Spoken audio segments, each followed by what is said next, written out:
Assalamu alaikum everyone. Starting with the name of Allah, Almighty, the most merciful, the most beneficent. Alright, Ji, this is our first lecture, technically, because before this lecture, I have shared an introduction with you all and to give you understanding how a language can be learned.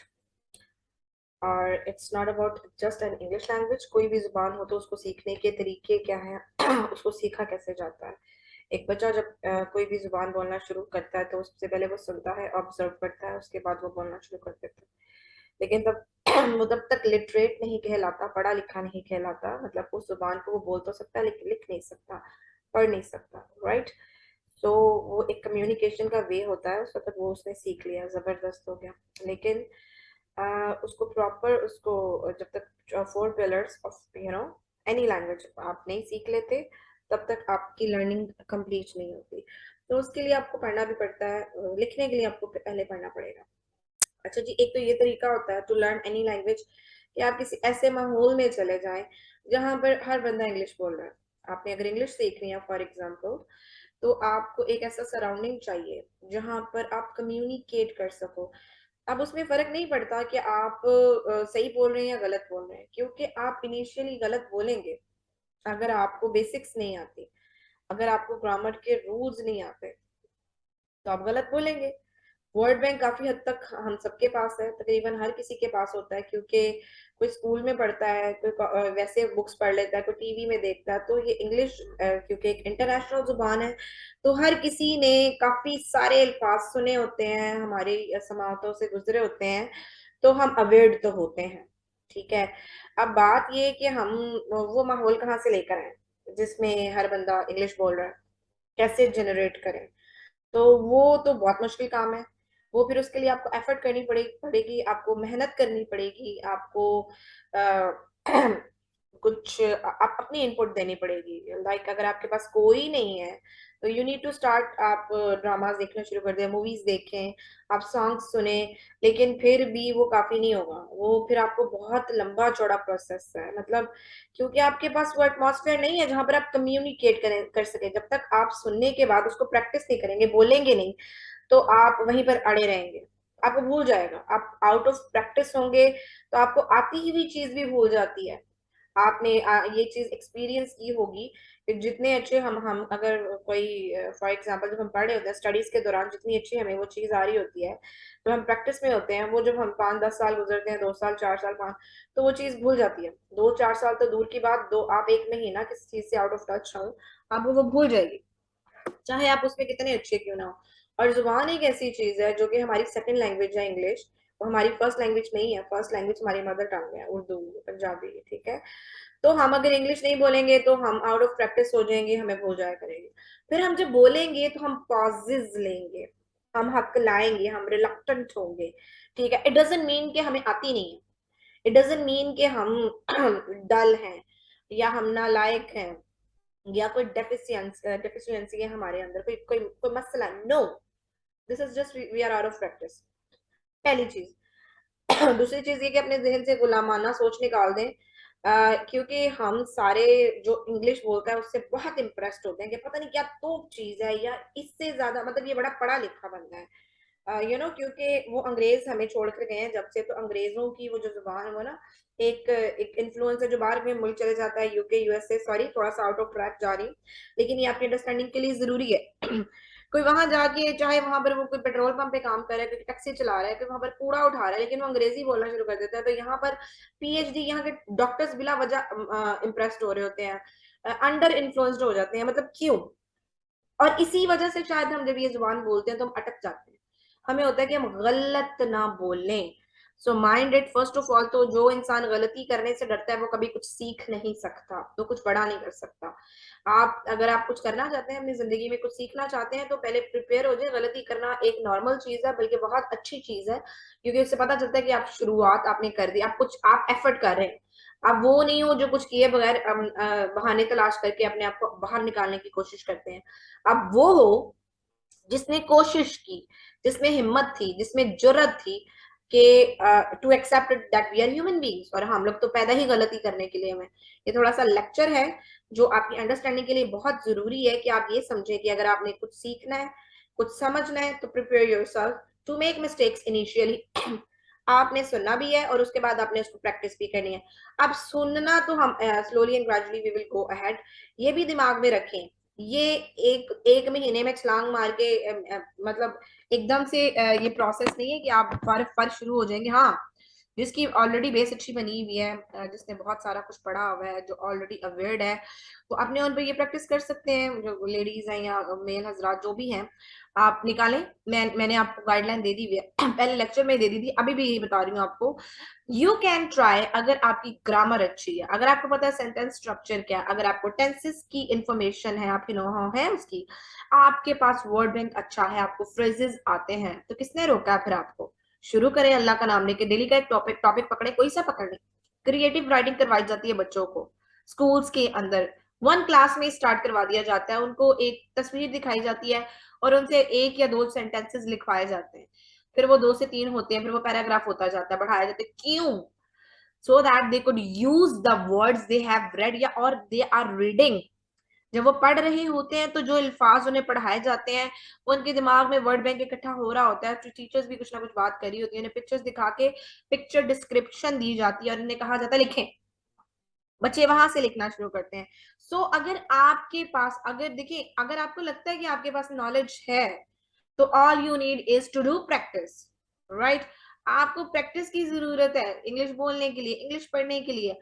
और अगर आप बहुत ही माहिर होना चाहते हैं, तो फिर आपको ग्रामर अच्छे से समझने की जरूरत है और अपने अल्फाज न्यूज़पेपर पढ़ें, क्योंकि न्यूज़पेपर के अंदर वो जो चल रहे होते हैं ना न्यू एक्सप्रेशंस जो होते हैं, जो क्या कहते हैं, हर दौर में हर बंदा हर मतलब यूज यूज हो रहे होते हैं उस वक्त, तो you can use the words, you can have the words, new vocabulary जो कि इन होती है जिसे कहते हैं, तो वो आप न्यूज़पेपर से पकड़ सकते हैं। ठीक है। फिर आप, किसी ने आइल्स करना होता है, किसी ने टॉफल्स करना होता है, ये लोगों को लगता है कि अच्छा, ये भी मैं आपको यहाँ पे बता दूं अनदर थिंग, आपने आइल्स करना है, आपने टॉफल्स करना है, वो भी कोई रॉकेट साइंस नहीं है। उसमें भी आपको ये होता है जी, लिसनिंग का टास्क आ जाता है जी, आपको सुनवाया जाता है, वो फिर आपने सुनना है। अब आपने अगर आइल्स करना है तो आपको यूके बिलोंग्स जो चीजें हैं, जो मटेरियल है, वो देखना पड़ेगा, सुनना पड़ेगा, देखे भी और सुने भी। वो आपकी प्रैक्टिस यही है, क्योंकि accent is all about surroundings and English is all about practice. आप जितनी प्रैक्टिस करेंगे आप उतनी अच्छी, कोई भी language, it's not just English, language is all about practice and accent is all about surroundings. जिस सराउंडिंग्स में आप रह रहे हैं, आप वो एक्सेंट अडॉप्ट कर लेंगे। आपको यूके का चाहिए तो आप यूके बेस्ड मटेरियल देखें, ढूंढे और वो देखें। आपको उसका चाहिए अमेरिका का जो कि टफल्स है, तो और कनाडा, तो आप फिर उसके बेस्ड वो मटेरियल निकाल के देखें। भरा पड़ा है इंटरनेट के ऊपर, किसी ने नहीं रोका आपको कहीं जाके courses heavy heavy heavy amount देके करने की जरूरत नहीं है, राइट? अच्छा जी, ये तो थी एक आउटलाइन भी आपको देने की जरूरत थी कि आपने सीखना है तो भी आप किस तरह से आप यू कैन मूव अहेड। अब इट्स अप टू यू कि कितना टाइम लगाते हैं। जिसको बहुत जल्दी है वो खुद से भी अपने ऑन पे भी स्टार्ट कर सकता है। अपना इनपुट डालें, क्योंकि आउटपुट के लिए इनपुट जरूरी है। अगर आपको लगता है आपका वर्ड बैंक कम है, तो पढ़ना शुरू करें। डेली का आप एक स्टोरी पढ़ लें, कोई ऐसे पढ़ लें, कोई न्यूज़पेपर पढ़ लें और उसको लिखें। 2-3 सेंटेंसेस उसको लिखते जाएं और उसको याद करते जाएं, न्यू न्यू वोकैबुलरी। जो अल्फाज आपको नहीं आते कि भाई फलानी वर्ड का मतलब मुझे नहीं आता, तो उसको डिक्शनरी में ढूंढे, गूगल करें, आसान है, गूगल में जाके बोले what this word meaning is in English, या there are lots of apps, आप ऐप से भी निकाल सकते हैं। तो आप दिन के 10-12 वर्ड्स याद करना शुरू करें। आप वैसे भी सीख सकते हैं, इस तरह से आप अपना वर्ड बैंक बढ़ा सकते हैं, इस तरह से आप अपनी प्रैक्टिस कर सकते हैं। और याद रखें, जो चीज आपके लास्ट शोर में बैठती जाती है वो निकलती नहीं है। वो जिंदगी में जब कभी भी आपके दिमाग में आएगी तो वो दोबारा से सामने आएगी, तो वो रिफ्रेश हो जाएगी। ठीक है। और जब आप उसे यूज करना छोड़ देंगे तो उसपे मट्टी पड़ जाएगी और वो जरा पीछे चले जाएगी, वो वक्ती तौर पर आपको भूल जाएगी। So this is all language goes on, इस तरह से आप सीख सकते हैं।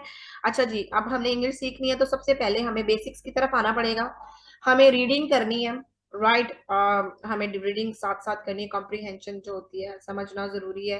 रीडिंग करने के बाद उसमें से हम क्वेश्चन आंसर्स खुद निकालेंगे, ठीक है। वो सारा कुछ बात है बाद में आएगा, slowly and gradually I will take you ahead. सबसे पहले मैं आपको बताऊंगी जी बेसिक्स क्या है। हमने जब भी कोई लैंग्वेज बोलनी है, सबसे पहले हम अल्फाज, छोटे छोटे लफ्ज सीखते हैं। उसके बाद हम लोग उन अल्फाज को जोड़ के सेंटेंस बनाना सीखते हैं, ठीक है। फिर वो जब हमें सेंटेंस बनाना आ जाता है, उसके बाद हम उन्हें यूज करते हैं जमाने के हिसाब से। सिंपल इज दैट, कि हमने प्रेजेंट में बात करनी है, हमने फ्यूचर में बात करनी है, या हमने सॉरी पास्ट में बात करनी है, ठीक है। इन तीन जमानों में हमने बात करनी है, तो हमें उन जमानों के रूल्स पता होने चाहिए। जो भी जुबान हमने सीखनी है, उस जुबान के अंदर जो रूल्स हैं। तो इंग्लिश के अंदर हम लोगों ने जो टेंसेस सीखने हैं। अच्छा जी, आप लेट मी रीड इट, इसको साथ साथ में पढ़ती भी जाऊँ। What is a sentence? हमने सबसे पहले सेंटेंस बनाना सीखना है, क्योंकि सबसे पहले हमें सेंटेंस बनाना ही आना चाहिए। What is a sentence structure and how to create it? Sentence structure है क्या और उसे कैसे बनाया जाता है, ठीक है। और what is difference between sentence and tense? Sentence और टेंस के अंदर क्या फर्क है? क्योंकि लोग सेंटेंस और टेंस को मिक्स कर देते होते थे। सेंटेंस एक जुमले को कहते हैं, जो टेंस होता है वो जमाना होता है। जमाना जो गुजर गया हुआ है, जो चल रहा है, जो आएगा, ठीक है। These three time periods are called tenses, ठीक है। फिर उसके बाद what are parts of speech? Parts of speech क्या होते हैं? ये जो मैं बोल रही हूँ, ये मैं स्पीच दे रही हूँ, ठीक है, ये स्पीच है। आप एक जुमले में भी अपनी बात कर सकते हैं, एक छोटा क्लॉज, एक जुमला, ठीक है। और उसके बाद आप पूरा पैराग्राफ बोल सकते हैं, आप पूरी तकरीर कर सकते हैं, ठीक है। तो उसके पार्ट्स क्या हैं? सबसे पहले हम लोगों ने सेंटेंस क्रिएट करना होता है बोलने के लिए। तो जो सेंटेंस क्रिएट करना है, तो उसको कौन कौन से पार्ट्स हैं जिनको हम इकट्ठा करते हैं, तो हम अपनी स्पीच बना सकते हैं, हम अपना सेंटेंस क्रिएट कर सकते हैं। वही बात, सेंटेंस स्ट्रक्चर हमें आना चाहिए। सेंटेंस स्ट्रक्चर बनाने के लिए हमें पार्ट्स ऑफ स्पीच सीखना हमारे लिए जरूरी है, ठीक है। Why important? क्योंकि उसके बगैर हम लोग सेंटेंस बना ही नहीं सकते, हमें नहीं पता चलेगा, तो we will be confused, we will remain confused, ठीक है। हाउ टू यूज देम, हमने उन्हें यूज कैसे करना है, टेंसेस क्या है, फिर उसकी हम एक्सप्लेनेशन पढ़ेंगे, उसकी प्रैक्टिस करेंगे। फिर डायरेक्ट स्पीच क्या होती है और इनडायरेक्ट स्पीच क्या होती है, उसके रूल्स क्या है, वो भी मैं आपको एक ओवरव्यू दे दूंगी। यूज ऑफ एक्टिवाइज एंड पैसिवाइज, ये एक्टिव, ये इनके नामों से नहीं डरना, हम इसमें बात करते हैं, ठीक है। इसी तरीके से हम उर्दू में बात करें तो डायरेक्ट स्पीच होती है, जो हम मतलब किसी ने कुछ कहा, हम मतलब फॉर एग्जाम्पल किसी ने भी कोई जुमला बोला, तो हम उसको एज इट इज उन्हीं अल्फाज में बता देंगे, वो होती है डायरेक्ट स्पीच। और अगर हम उसको अपनी जुबान में बताएंगे, किसी ने कोई जुमला बोला, हम उसको अपने हिसाब से मोल्ड करके बता देंगे, भाई उसने वो ऐसे कह रही थी या कह रहा था, वो इनडायरेक्ट स्पीच होती है। मैं आपको सादे अल्फाज में बता रही हूँ। और एक्टिवाइज क्या होती है? आम टेंसेस जो होते हैं ना, यूज टेंसेस, उसको एक्टिवाइज कहते हैं, जो हम इस्तेमाल करते हैं, जिसके अंदर वर्ब जो होता है, और सॉरी सब्जेक्ट होता है, ठीक है। सब्जेक्ट इस मकाम कर रहा होता है, तो वो दैट इज कॉल्ड एक्टिवाइज। जिसमें सब्जेक्ट नहीं होता, ऑब्जेक्ट बेसिकली काम कर रहा होता है, दैट इज कॉल्ड पैसिवाइज। वो कोई इतना मुश्किल नहीं है, वो मैं आपको बता दूंगी। उसके बाद कुछ मॉडल वर्ब्स होते हैं, वो कैसे यूज करने हैं, वो भी बड़े आसान है, वो भी मैं आपको बता दूंगी। फिर कम टू द पॉइंट कि वोकैबुलरी तो हम सबको आती है ठीक है, लेकिन वो स्कैटर्ड है, वो एक डिस्पर्स्ड फॉर्म में है। हम लोग उसको अरेंज करेंगे। फॉर एग्जांपल बॉडी पार्ट्स के सारे नाम आने चाहिए, कलर्स के सारे नाम आने चाहिए, किचन की एक्सेसरीज के नाम आने चाहिए, प्रोफेशनल्स के नाम आने चाहिए, ठीक है। रिलीजन्स के नाम आने चाहिए, reptiles, animals, and there are so many things. ये तो है इंपॉर्टेंट चीजें जिस सबकी हमें हमारे दिमागों में, you know, we need to learn all these things, हमें पता हो जब हम बोल रहे होते हैं ना कि इसको क्या कहते हैं, इसको क्या कहते हैं, इसको। फिर उसके बाद वर्ब्स आ जाते हैं। We need to learn verbs जो कि कंपल्सरी है ना, जो कि बहुत इस्तेमाल होते हैं। वो तो लाजमी है ना, वो तो हमें तकरीबन वो हमें आते भी है, हम उन्हें रिवाइज कर देंगे, जो नहीं आते वो हमें याद कर लेंगे, ठीक है। उसके बाद वोकैबुलरी आ जाती है जी। उसके बाद व्हाट कम्स, कि वो जो हम फ्रेजेस आ जाते हैं, ठीक है। सॉरी या दिस ओके जी। उसके बाद फ्रेजेस आ जाते हैं, और वो फ्रेजेस, हम कुछ फ्रेजेस भी याद करेंगे, ठीक है। और फिर हम कुछ इडियम्स भी याद करेंगे जो यूज होते हैं। फिर उसके बाद जिसका दिल करता है ना अमेरिकन एक्सेंट सीखने को, उसको मैं उसका भी एक ओवरव्यू दूंगी कि वो कॉन्ट्रैक्शंस यूज करते हैं, कौन कौन सी करते हैं, कैसे करते हैं। और फिर आइल्स जिसने यूज करना है, फिर वो आइल्स को भी हम एक टच देंगे, ठीक है, उसके ऊपर भी बात करेंगे। और वो फिर आप लोगों की अपनी चॉइस है कि आप किस एक्सेंट को यूज करना चाहते हैं, आप उसको यूज करेंगे और आप उसको लेकर चलेंगे। Okay ji.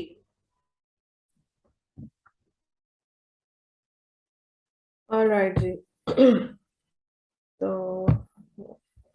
We were discussing about parts of speech. अच्छा जी, पार्ट्स ऑफ स्पीच किस तरह से यूज होते हैं? आप लोगों ने सुना हुआ होगा पार्ट्स ऑफ स्पीच के बारे में, पढ़ा भी हुआ होगा, ये आपकी नजर से गुजरे भी होंगे, लेकिन how we actually use them in the sentence, उनका पर्पस क्या है, हम क्यों पढ़ते हैं, ये थोड़ी सी थ्योरी समझ लें, लॉजिक समझ लें, फिर हम इसको आगे से थोड़ी थोड़ी डेफिनेशंस में आपको बताते जाते हैं, ठीक है? अच्छा जी, पार्ट्स ऑफ स्पीच ये है बेसिकली, हमें सब्जेक्ट का पता है, हमने सब्जेक्ट सुना हुआ है कि जी सेंटेंस में सब्जेक्ट आता है, और सब्जेक्ट क्या कौन होता है जो सेंटेंस में काम कर रहा होता है। ठीक है, पहले मैं आपको सेंटेंस स्ट्रक्चर बता दूं कि जैसे हम सेंटेंस बनाते हैं तो उसमें क्या क्या इस्तेमाल करते हैं। सबसे पहले सब्जेक्ट आ जाता है, हियर इज द सब्जेक्ट, यानी कि सेंटेंस में जो काम कर रहा होता है। जैसे कि फॉर एग्जांपल सारा, सारा एक लड़की है, तो इफ शी इज वर्किंग तो आ जाएगा सारा is watching TV, for example if this is the sentence, सारा इज वॉचिंग टीवी। ठीक है, तो इसमें काम क्या काम हो रहा है? टीवी देखना। और कौन कर रहा है ये काम? सब्जेक्ट कौन है, कौन कर रहा है? सारा। ठीक है, मैं यहाँ पर ये let me take it back. Where is this? Hold on. Let me write it here. Sarah is watching TV. ठीक है, so here is the subject, सारा इज द सब्जेक्ट। ठीक है, ये काम क्या हो रहा है? सबसे पहले देखना, वॉचिंग टीवी, क्या देख रही है? टीवी। ठीक है, काम हो रहा है वॉचिंग, दिस इज वर्ब। ठीक है, कौन देख रहा है? सारा, दिस इज सब्जेक्ट। क्या देख रही है? TV, this is object. और ये जो ये इज आया हुआ है ना, ये भी वर्ब है, लेकिन ये हेल्पिंग वर्ब है। ठीक है, ये यूजुअली ये एक स्ट्रक्चर है सेंटेंस का, सबसे पहले सब्जेक्ट आता है, उसके बाद हेल्पिंग वर्ब आ जाता है, उसके बाद वर्ब आता है, और लास्ट में ऑब्जेक्ट आता है। ठीक है, ये एक यूजुअल एक सीक्वेंस है, स्ट्रक्चर है एक आम सेंटेंस का, लेकिन ये चेंज होता है जमाने के हिसाब से, और इसके अंदर कुछ और चेंजिंग्स भी आती हैं, वो भी मैं आपको अभी डिफाइन कर देती हूँ। यहाँ पर अगर पास का सेंटेंस हो, यानी कि अभी प्रेजेंट में बात हो रही है, तो ये प्रेजेंट का वर्ब है, हेल्पिंग वर्ब इज। पास्ट में होगी तो ये वाज बन जाएगा। ठीक है, सारा वाज वॉचिंग टीवी। अगर ये फ्यूचर में बात करेंगे, सबसे पहले ये हेल्पिंग वर्ब होता है, ये चेंज होता है, सारा विल बी वॉचिंग टीवी। ठीक है, ये हेल्पिंग वर्ब सबसे पहले ये चेंज होता है। उसके बाद ये जो वर्ब है ना, वर्ब, ये वर्ब, इसकी फॉर्म्स बदलती हैं, फॉर्म ऑफ वर्ब्स, यहाँ फर्स्ट फॉर्म आएगी, यहाँ सेकंड आएगी, थर्ड आएगी, या प्रेजेंट पार्टिसिपल जिसको आईएनजी वाली फॉर्म कहते हैं, ये फोर्थ फॉर्म इसको हम यूजुअली बोलती है, यहाँ हम यहाँ पर फोर्थ फॉर्म यूज करेंगे। ये जमाने के हिसाब से बदलता है, इसीलिए टेंसेस सीखना जरूरी है, कि जब हम टेंस में बात कर रहे होते हैं हमें पता होता है ये जो हेल्पिंग वर्ब है, ये जमाने के हिसाब से कौन कौन सा इस्तेमाल होगा, और ये वर्ब कौन सा होगा। बाकी सब्जेक्ट और ऑब्जेक्ट जो भी होते हैं एज इट इज आ जाते हैं। ठीक है, जुमले में काम करने वाला सबसे पहले आता है। अब अगर तो वो खाली नाम है तो वो नाउन कहलाता है।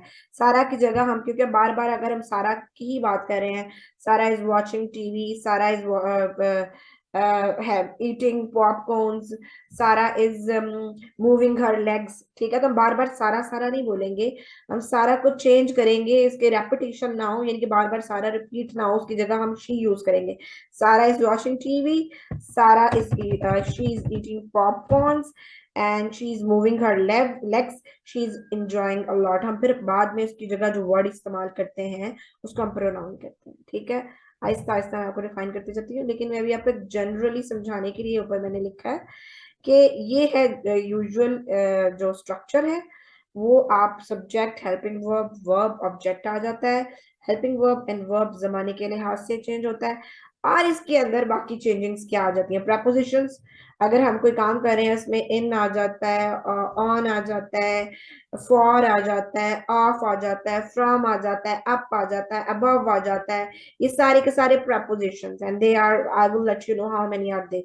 ठीक है, फिर एडजेक्टिव, एडजेक्टिव्स क्या होते हैं? खसूसियत होती है। किस चीज की खसूसियत होती है? वो नाउन की खसूसियत होती है, यानी कि सेंटेंस में जितने भी नाउन है ना, और नाउन क्या होता है जी? अभी मैं आपको एक्सप्लेन करूंगी, मैं आपको बताने लगी हूँ कि ये जुमले जो होते हैं, ये सॉरी पार्ट्स हैं, एक स्पीच के अंदर, एक सेंटेंस के अंदर इस्तेमाल हो सकते हैं सिचुएशन के हिसाब से। प्रपोजिशन आ जाती है, एडजेक्टिव जो किसी नाउन की खसूसियत बयान करती है। एडवर्ब्स जो होते हैं वो मजीद नाउन को, सॉरी वर्ब को, इसके अलावा एडजेक्टिव्स को या इवन एडवर्ब्स को जो डिफाइन कर रहे होते हैं, एक्सप्लेन कर रहे होते हैं, उसको एडवर्ब्स कहते हैं।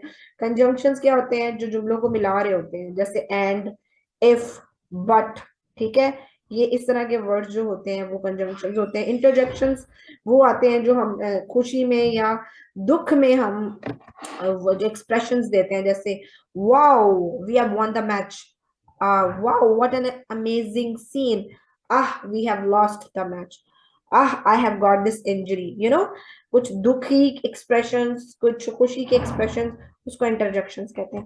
और फाइनली एक और वर्ड जो एक और you know part of speech introduce हुआ हुआ है, इसको कहते भी हैं और नहीं भी कहते, वो है जी आर्टिकल्स, वो है ए, एन और द। ए कहाँ पर आएगा, एन कहाँ पर आएगा और द कहाँ पर आएगा। ये चीजें होती हैं, ये पार्ट्स हैं जो हम सेंटेंस बनाते वक्त यूज करते हैं।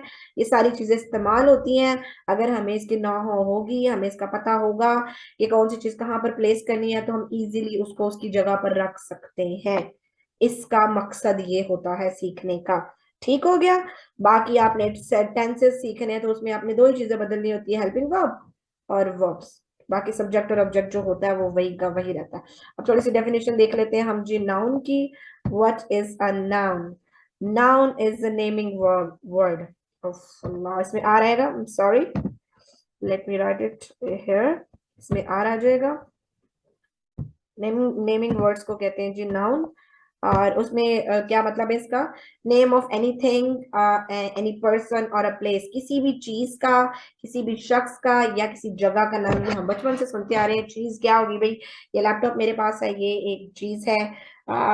Sofa, table, fan, shoes, clothes, comb, ठीक है, accessories, anything, they all are things. कोई भी चीज।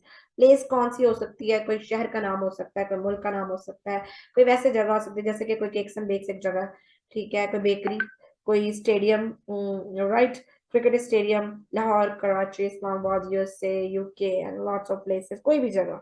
पर्सन क्या जी? सारा हो सकती है, अली हो सकता है, रुबीना, एनी नेम, एंड उसकी जगह पर जो आ जाते हैं, ये यू नो उसकी जगह पर जो आते हैं वो प्रोनाउन होते हैं। We will go towards that later. अच्छा जी। तो ये किसी भी शख्स का, चीज का या जगह का नाम वो क्या कहलाता है? नाउन। ये आपको पता होना चाहिए क्योंकि जब हम एडजेक्टिव्स लगाते हैं ना, जब यानी कि खसूसियत बयान करते हैं तो वो हम नाउन की करते हैं। ठीक है, तो ये जरा दिमाग में रखिएगा। जो एडजेक्टिव, जो खसूसियत, क्वालिटी होती है, वो नाउन को डिफाइन करती है। तो फिर जी हम आगे बढ़ते हैं। प्रोनाउन क्या होता है? वो सारे अल्फाज जो हम नाउन की जगह पर इस्तेमाल करते हैं। जैसे सारा की जगह पर शी आ जाएगा, अली एक बंदा है उसकी जगह ही आ जाएगा। अगर दो चार लड़कियां हैं तो उसकी जगह हम दे लगाएंगे। लड़कियों के लिए भी दे आता है, ज्यादा लड़कों के लिए भी दे आता है। ठीक है, किसी चीज के लिए इट आ जाएगा। ठीक है, ये सारे के सारे होते हैं प्रोनाउंस। और प्रोनाउंस की भी आगे केसेस होते हैं, ऑब्जेक्टिव केस, नॉमिनेटिव केस, वो हम उसको भी देखेंगे बाद में, अभी जरूरत नहीं, भी आप सिर्फ इसको समझें। आपको थोड़ा सा ओवरव्यू देती जाऊंगी। पर्सनल प्रोनाउन क्या होते हैं? I, you, they, she. Possessive कौन से होते हैं? Mine, yours, his, theirs. ठीक है, पर्स आगे फिर किधर आ जाते हैं जी? रिलेटिव जो होते हैं, कनेक्ट, रिलेटिव प्रोनाउन जो कौन कौन से होते हैं? Who, which, what, sorry, that, whom। Demonstrative, ये सारी के साथ ये सारी फॉर्म्स है। मैं आपको सिर्फ अभी इनके नाम बता रही हूँ और आपको बता रही हूँ होते कौन से। अगर किसी ने डिटेल में पढ़ना है तो वो एक उसके लिए फिर अलग से होते हैं, अभी वो अभी उसके अंदर हम नहीं जाएंगे। डेमोन्स्ट्रेटिव कौन से होते हैं? दिस, दैट, दीज, दोस। ठीक है। अच्छा जी, रेसिप्रोकल, रेसिप्रोकल, ठीक है। उसके बाद आ जाता है one and other, each other, kind of, that, emphatic, reflexive, myself, yourself, here self, herself, ourself, interrogative, what, which, whom. ये सारे के सारे प्रोनाउन कहलाते हैं। उसके बाद जी वर्ब क्या होता है जी? एनी एक्शन वर्ब, कोई सभी एनी एक्शन वर्ड। कोई भी काम हो रहा है, उठना, सोना, जागना, बैठना, बोलना, सुनना, देखना। ठीक है। Read, write, eat, drink, sit, stand, run, stop, sing, listen, watch, any any word kind of, जिसमें भी काम हो रहा है ना, कोई एक्शन हो रहा है, उसको वर्ब कहते हैं। ठीक है।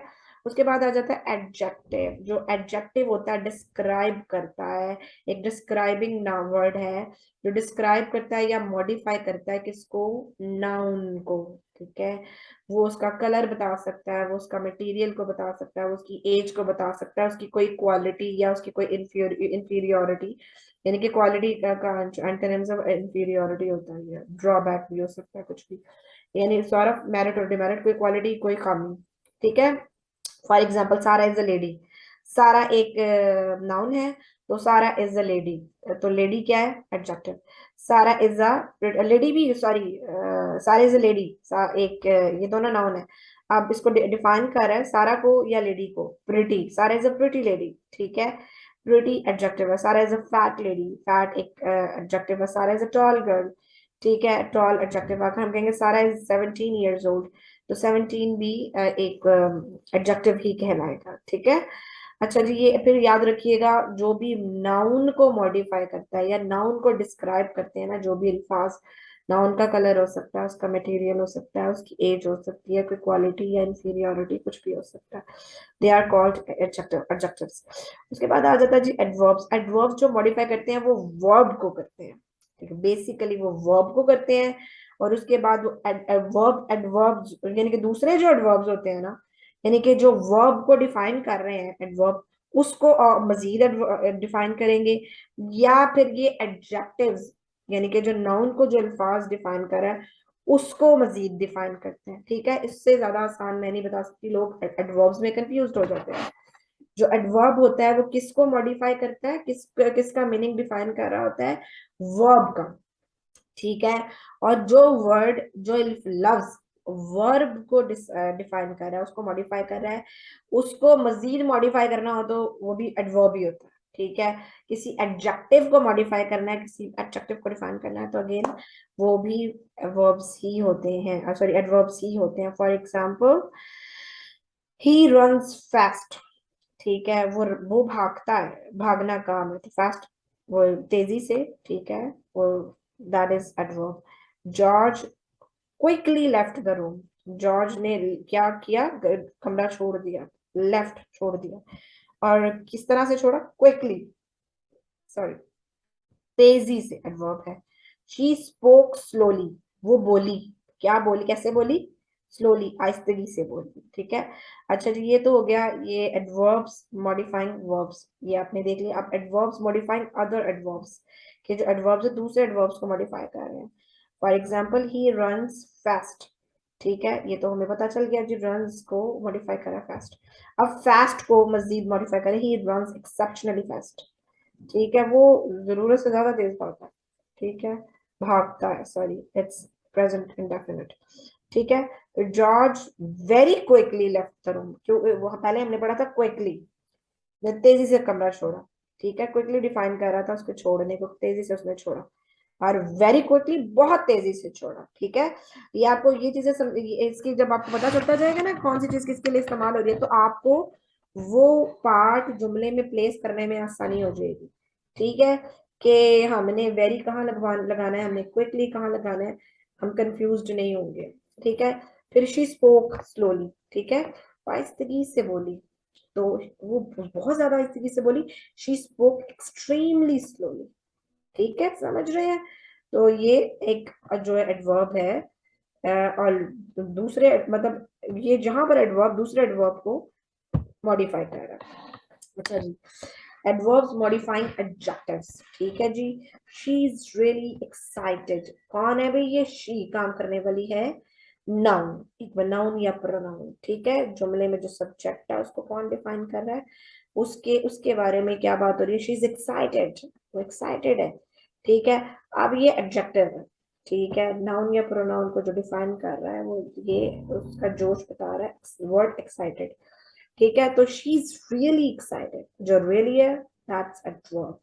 ठीक है, वो बता रहा है, वो इसको एक्साइटेड को मॉडिफाई कर रहा है। ही इज मैरिड, वो मैरिड है। ठीक है, अब ये काम नहीं हो रहा, वो बता रहे हैं, इसके ट्रेड बता रहे हैं, ही की ट्रेड बता रहे हैं कि वो शादीशुदा है। ठीक है, तो he is happily married, adverb, के भी वो खुशी से, मतलब खुशबाश तरीके से शादीशुदा है। The elegantly designed dress is mine. ठीक है।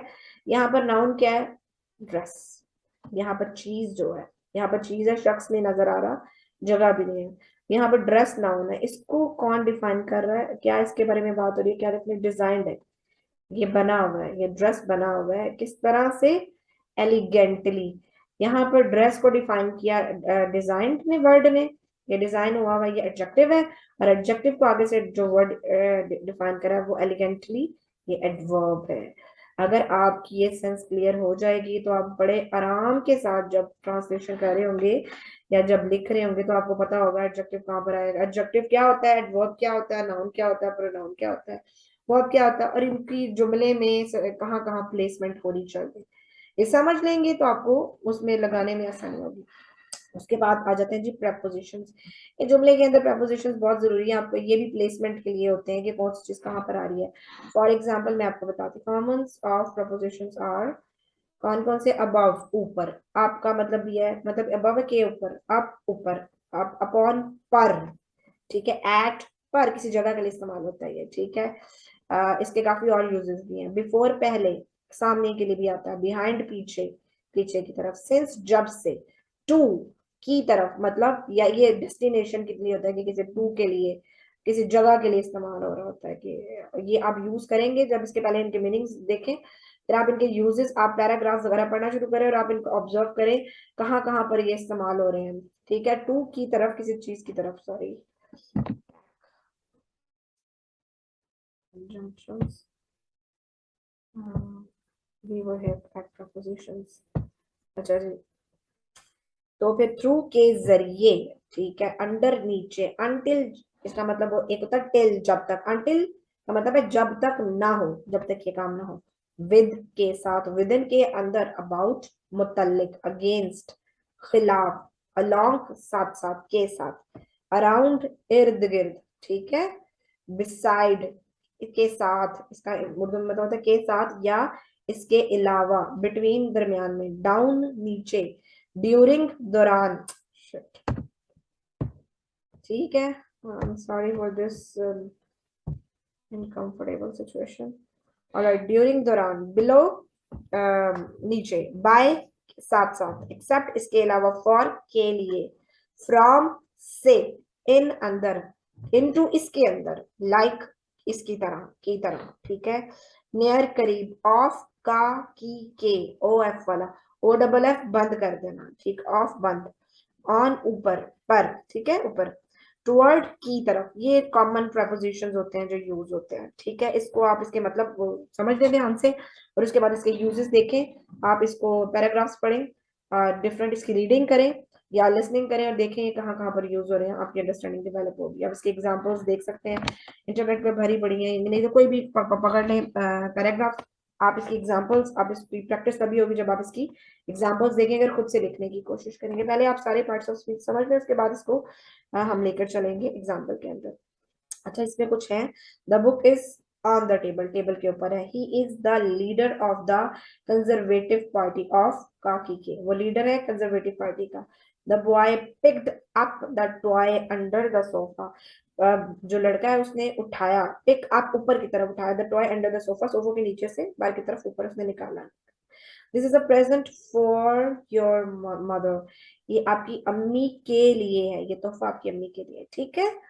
नेक्स्ट, कंजंक्शंस क्या होते हैं जी? कंजंक्शन मैंने आपको पहले बताया था कि जी दो जो जुमले होते हैं, दो वर्ड्स होते हैं, क्लॉजेस को ज्वाइन करने के लिए जो वर्ड्स होते हैं कंजंक्शंस कहते हैं। Conjunctions are the one of the 8 parts of speech responsible for joining together words, ठीक है, ये वर्ड्स को ज्वाइन करने के लिए काम आता है। फ्रेजेस या फ्रेजेस को, या क्लॉज, क्लॉज जो जुमले होते हैं, एक दो वर्ड्स जो होते हैं उन्हें फ्रेजेस कहते हैं। तो क्लॉज होता है जिसमें वर्ब भी होता है और जिसके अंदर काम भी हो रहा है, मतलब प्रॉपर सब्जेक्ट भी होता है, छोटा सा जुमला होता है। देयर आर 3 टाइप्स, कौन कौन से जी? कोऑर्डिनेटिंग होते हैं, जो कोऑर्डिनेटिंग कंजंक्शंस है उसमें एंड आ जाता है, और, बट, सो, यट, फॉर, ठीक है, नॉर, ये कोऑर्डिनेटिंग है। कोरिलेटिव, नीदर और नॉर, आइदर और ये इकट्ठे लिखे होते हैं, यानी कि जहाँ पर नाइदर होगा वहां पर नॉर भी होगा, आइदर के साथ और इस्तेमाल होता है, नॉट ओनली के साथ बट आल्सो। जो कोरिलेटिव होते हैं वो इस किस्म के कंजंक्शंस होते हैं। सबऑर्डिनेटिंग यानी कि जो मातहत होते हैं जुमले के, although, because, while, which, where, until।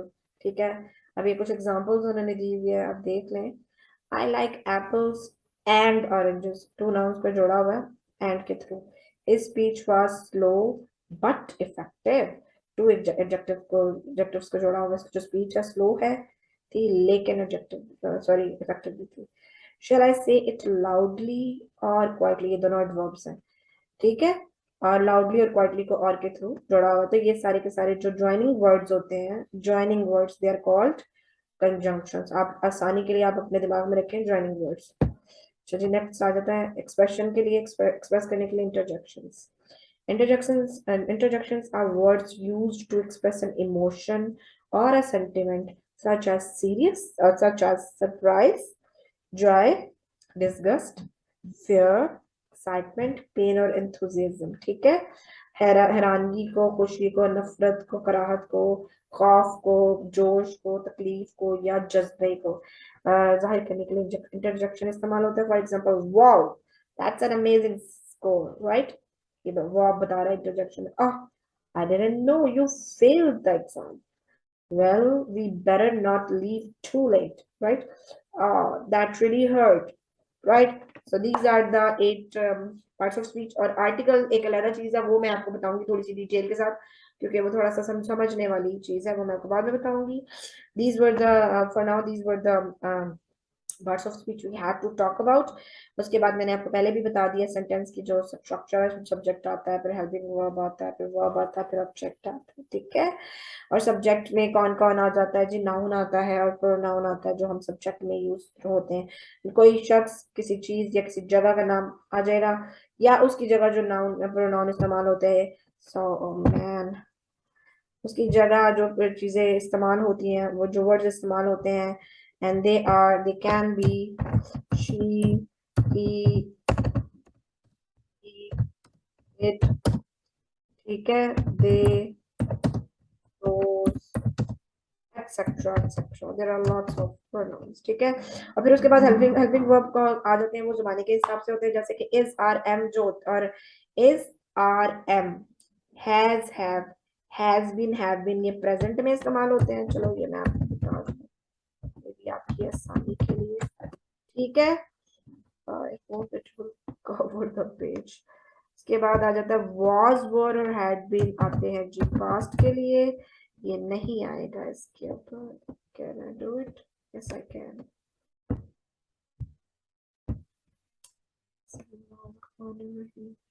ठीक है जी, ये was, were, had और had been, ये पास्ट के लिए इस्तेमाल होते हैं हेल्पिंग वर्ब्स।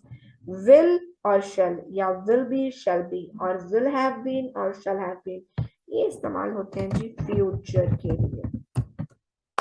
जी, ये हो गया जी निचोड़, असल जिसे कहते हैं ना, मैंने आपको दे दिया। अभी आपके ऊपर है कि आप इसको कैसे कैरी ऑन करते हैं। आपने ये है हेल्पिंग वर्ब्स जो आप जमाने के हिसाब से बदलेंगे। ये तो ही जो होता है एक बंदे के लिए इस्तेमाल होता है, आर ज्यादा के लिए या आई के लिए। No no no no no no, I के साथ एम आता है, यू के साथ और वी के साथ आर आता है, आई के साथ एम आता है, ही, शी, इट के साथ इज आता है। ठीक है, इसी इसके आगे यूजेस जो है कहाँ आता है, हैव कहाँ होता है। ओके, ये भी मैं आपको थोड़ा सा डिफाइन कर दूंगी, एक छोटे हल्की सी झलक उसकी भी दिखा दूंगी कि ये हेल्पिंग वर्ब कहाँ कहाँ पर इस्तेमाल होने। आगे हम जैसे पढ़ेंगे हेल्पिंग वर्ब के यूजेस और वर्ब के यूजेस। ठीक है, और हम टेंस से स्टार्ट करेंगे इंशाल्लाह ताला अगले सेंटेंस से। ये कंप्लीट जो लेक्चर था ये पार्ट्स ऑफ स्पीच और उसकी सेंटेंस स्ट्रक्चर के बारे में था, तो आज के लिए ये है। उसके बाद मैं आपको टेंसेस की तरफ लेकर जाऊंगी इंशाल्लाह ताला, टेंसेस हम करेंगे और step by step, sorry, we will cover as I have told you। ठीक है, now you need to be ready। आपको ये सारा कुछ, ये मैंने आपको रूट्स कहते हैं, जो बेस कहते हैं ना, वो मैंने आपको दे दिया है। Students, now this is on you, how you will go ahead. ये है हमारी आउटलाइन, ये है हमारी, आप कह लें सीढ़ी हमने चढ़नी है। हमें सेंटेंस बनाना पता चल गया, सेंटेंस क्या होता है, उसका स्ट्रक्चर क्या, कैसे कैसे बनाया जाता है, क्या होता है, कैसे क्रिएट करते हैं, सेंटेंस और टेंस में क्या डिफरेंस है, पार्ट्स ऑफ स्पीच क्या होते हैं, why are they important and how to use them, ये मैंने आपको बता दिया। यहाँ तक डन हो गया। नेक्स्ट हम करेंगे what are tenses, and how to do that I will make it inshallah ताला sure। आपको टेंसेस भी आसानी से कराते हैं। यहाँ पर जिसको जो समझ नहीं आएगा आप मुझसे पूछ सकते हैं चैट बॉक्स में। जब हम आप जब आप काम असाइन करेंगे you can ask the question. आपके लिए काफी है, आपके लिए दिस इज इट। मेरा काम यहाँ खत्म होता है और आपका शुरू होता है, ठीक है। I hope that you people will response me accordingly. अपना ख्याल रखिएगा और मिलते हैं नेक्स्ट लेक्चर में। अल्लाह हाफिज।